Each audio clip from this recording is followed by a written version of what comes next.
Daily Broadside Day 680. Soylent Green is people, for God's sakes.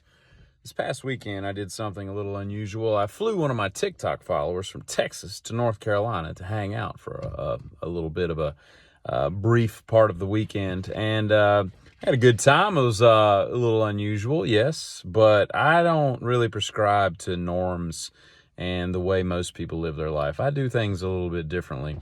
And although it took her, it was a leap of faith that I wasn't, an axe murderer lying in wait to pick her up from the airport.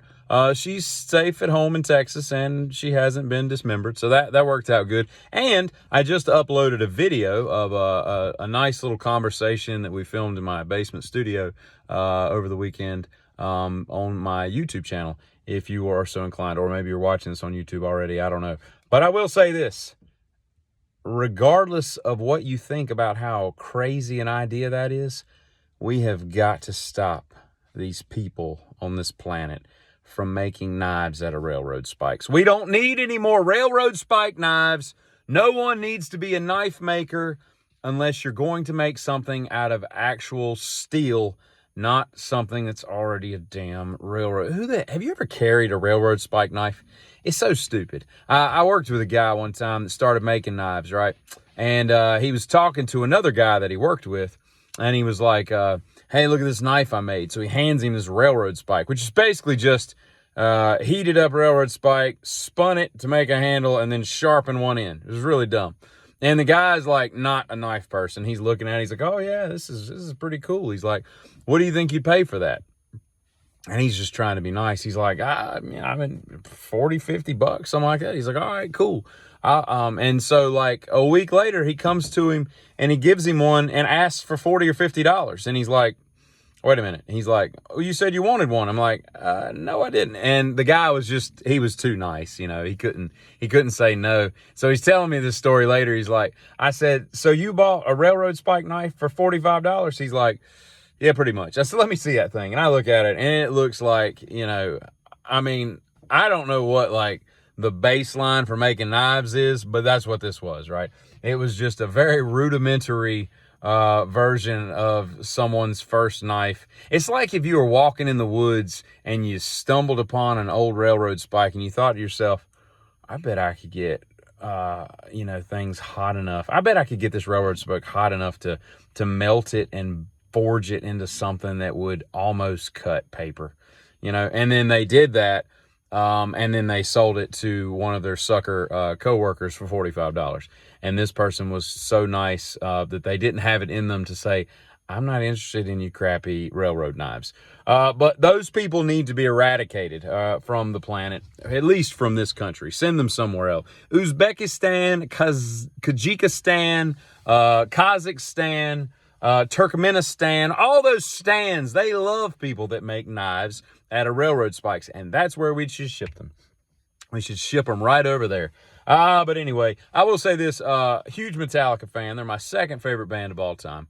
And they've not done everything perfectly, but they are an amazing band. But I got to tell you, man, I will say, although Lars is not what he used to be, brilliant songwriter, brilliant arranger of parts, brilliant drummer when he writes parts, but not the best live player for the last, 30 years or so. But so I have my issues with that. But more to the point, I think that Kirk Hammett,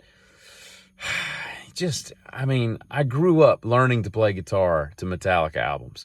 Hetfield is the god that I, prayed to when I was a kid, with a guitar sitting in my room when I was 13, and Hammett, learning those solos and everything, Ride the Lightning, Master of Puppets, and Justice, perfection, absolute perfection, not a bad note on any of those. But after that, there's a little hit or miss here and there.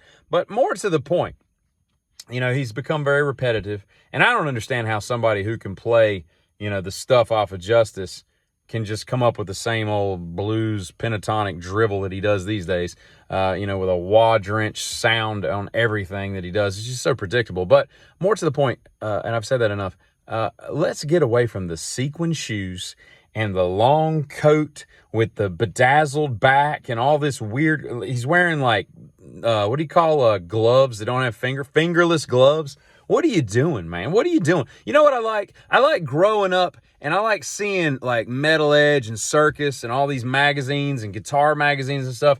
And my metal guys just have nothing but black jeans and black metal t-shirts. That's what I want my dang metal people that I listen to wear. I don't want them bedazzling anything, you know? God bless, man. I don't understand how you can, rattle off the frayed ends of sanity and wearing some bedazzled coat, man. It's just not cool at all. And I just can't get down with that kind of sickness, as it were. So I don't know. But I will say this. When I dropped my friend off, Renee, at the airport on Saturday evening, drop her off at Charlotte International Airport. I think it's international. I don't know. It doesn't really matter. I mean, why don't they all just be international? I mean, But I drop her off, and, every time I go to the airport, I'm trying to find a way to make that whole drop-off, like, curb where everybody's just jockeying for position, and there's just no easy way to make 5 lanes of traffic make any sense. People are getting out, unloading, luggage and hugging goodbye and blah, blah, blah. And you just got people all over the place, and everything smells like diesel smoke and, immigrants. And it's crazy. It's craziness, right? And there's just no order. And I got to thinking, and I was like, who this needs to be? Chick-fil-A needs to be in charge of airport transport. That's the only person that can save us. And then I got to extrapolating a little further, and I'm like, well, hell, if we're going to let Chick-fil-A solve the epidemic at the airports of America, why don't we just let them solve the elections? Let them run election boards. We can get that thing rolling really smooth, Let them run DMV. Hell, why don't we just get Chick-fil-A out of the damn chicken business and put them into the moving people in and out of whatever line we need them to be in with haste? And I think they're the only ones that can do it. Help me, Obi-Wan Kenobi. You're my only Chick-fil-A. Hey, giddy.